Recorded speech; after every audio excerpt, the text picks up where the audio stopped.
ఇప్పుడు మనం శరన్నవరాత్రులలో 8వ రోజు దుర్గా అష్టమి. అష్టమి తిథి. అష్టమి తిథి అమ్మవారికి చాలా ఇష్టం. చాలామంది పూజ చేస్తుంటారు గూడా అష్టమి పూజలు అని. దుర్గాదేవి దుర్గముడు అనే అసురుడిని సంహరించింది అమ్మ. కాబట్టి దుర్గాదేవి అయింది. మనందరి దుర్గతులని తొలగించే తల్లి దుర్గాదేవి. దుర్గా, దుర్గా, దుర్గా, దుర్గా అనుకుంటూ ఉంటే దుర్గతుల్ని తొలగిస్తుంది. ఎక్కడున్నా ఎవరో పిలిచారన్నట్టుగానే వస్తుంది. అందుకే పూర్వకాలం అమ్మాయిలకి అమ్మవార్ల పేర్లు పెట్టుకునేవాళ్ళు. పిలిచినప్పుడల్లా అమ్మ ఉలిక్కి పడుతుందంట. అలా దుర్గా అని పెట్టుకున్న వాళ్ళు దుర్గా, దుర్గా అని పిలుస్తారు గదా! ప్రతిసారి అమ్మవారు వాళ్ళ ఇంటికొచ్చి వాళ్ళని రక్షిస్తుందనమాట.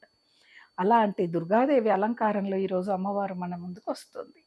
ఈ రోజున దుర్గా అష్టోత్తరం, దుర్గా సప్తసతి ఇలాంటివి చదివితే చాలా చాలా మంచి జరుగుతుంది. మూక పంచసతి అని ఉంటుందండి. మూక పంచసతి గూడా ఈ 9 రోజుల్లో మనం ఏదో ఒక్క రోజు పారాయణం చేసినా చాలా చాలా మంచిది. నిజంగా. ఎంత మంచి జరుగుతుందంటే మనస్సుకు ప్రశాంతతనిస్తుంది. ఎటువంటి చీకాకులుండవు. ఇంట్లో ఎంత గడ్డు పరిస్థితులున్న ధైర్యాన్నిస్తుందనమాట. అటువంటి అమ్మవారి యొక్క ఆరాధన. ఈ రోజున అందరూ కూడా లోహానికి సంబంధించిన ఆయుధాలంటే పూర్వకాలంలో ఈ పొలానికి ఉపయోగించే నాగలి అనుకోవచ్చు, టాకాలు అంటే తూకమేసే తక్కెడలవ్వచ్చు. ఇవన్నీ కూడా పూజ చేసేవాళ్ళు. తక్కెడలో రాళ్ళ దగ్గర నుంచి కూడా. ఎందుకంటే దుర్గముడు అంటే లోహుడని కూడా ఇంకో పేరుందండి. ఆ లోహుడిని ఈరోజు అమ్మవారు సంహరించబోతే లోహుడు ప్రాధేయపడి వరమిమ్మని కోరుకుంటే అమ్మవారు చెప్పారు. ఈ అష్టమి రోజున దుర్గాష్టమి రోజున శరన్నవరాత్రులలో ఎవరైతే లోహానికి సంబంధించిన ఆయుధాలు ఏవైనా కానీ వాటికి పూజ చేస్తారో వాళ్ళకి నీ వల్ల ఎటువంటి ఆపద రాకూడదు, రాదు అని చెప్పి వరం ఇచ్చింది. అందుకే ఈ రోజున కారు, జీపులు, బైకులు ప్రతి ఒక్కడానికి ఆరాధన చేస్తారు ఈ రోజున. పూజ చేస్తారు దుర్గాష్టమి రోజున.